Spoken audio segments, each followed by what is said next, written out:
Hey everyone, welcome back to the channel. Today's topic might ruffle a few feathers, but that's exactly why we're here. Because what if I told you that while politicians scream about border security and illegal immigration, the government itself is running one of the biggest legal loopholes in the system? And it's not just this administration, it's been happening across both parties.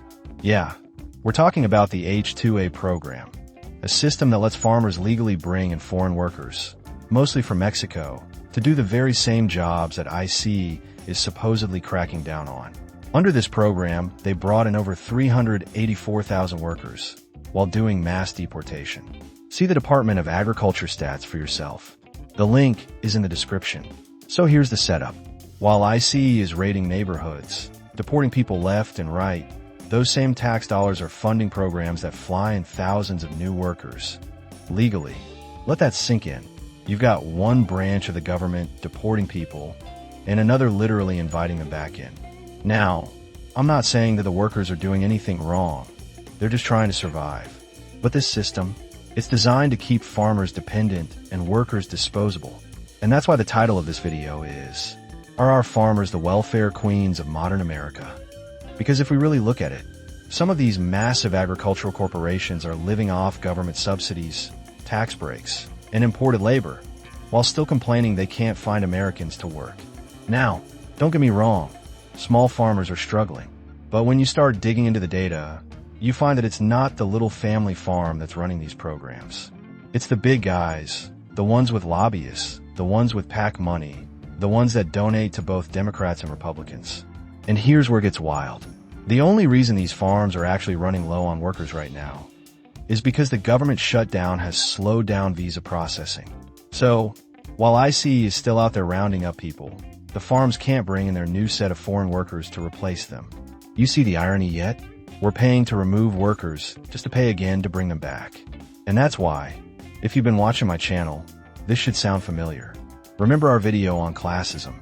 It's not left versus right, it's up versus down.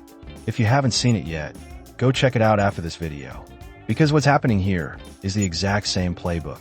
While regular people are online fighting about immigration, the rich and powerful are writing policies that keep both sides busy, so they can continue to profit off cheap labor, subsidies, and public confusion. It's like a psychological shell game. They tell you to look left or right, when the real action is happening up versus down. Now, when we talk about farmers being dependent on the system, receiving slave labor and government handouts, this isn't just rhetorical. The numbers speak for themselves.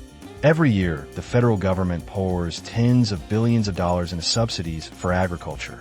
For example, more than $30 billion annually goes into farm programs that benefit large producers. Between 2015 and 2021, over $478 billion was handed out through crop insurance, disaster relief, conservation payments, and commodity subsidies. Not to mom-and-pop farms, but overwhelmingly to the big players. In 2024, just under $9.3 billion in commodity crop subsidies translated into nearly 6% of total farm income that year. Again, skewed toward major farms, where about 75% of commercial farms, those making over $350,000, received government payments. At the same time, labor-wise, the system is built on cheap foreign workers. The H-2A visa program certified around 385,000 positions in FY 2024, up from about 48,000 in 2005. That's a nearly eightfold increase in 2 decades. So while American workers are told secure the border and find a job, huge agribusinesses get subsidies, tax breaks, and a pipeline of foreign labor, all underwritten by taxpayers. It's a dependency loop. The government keeps the farms afloat, keeps the labor cheap, and keeps the workers interchangeable. Are farmers really the starving small family farms we're led to believe? Or are large agricultural corporations the modern welfare queens of American agribusiness? Now let's talk hypocrisy. You can't say secure the border while handing out government-backed labor visas to the same demographic you're deporting. But that's what's happening. And it's not a mistake. It's the system working exactly as designed. See, the H-2A program doesn't exist to help farmers. It exists to help corporate agriculture, to make sure food prices stay low, profit margins stay high, and labor remains just cheap enough that no one questions the real cost behind it all. And the real cost: people's lives, their dignity, their families. So while we watch politicians argue on TV, and IC conducts raids for the cameras, somewhere, quietly, those same politicians are approving more work visas. It's a modern-day cycle of dependence, a form of economic slavery that hides behind red tape and patriotism.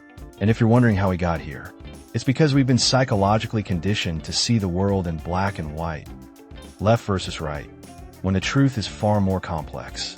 That's why we say, don't fall for the political divide, follow the money. Stay tuned for our next video, Political Psychological War of the Mind. We're breaking down how this mental manipulation works, and how to break free from it. If this video opened your eyes, drop a comment below and share your thoughts. And if you remember the movie reference from our last video, drop that too. Don't forget to like, subscribe, and hit the bell, because the more aware we become, the less control they have.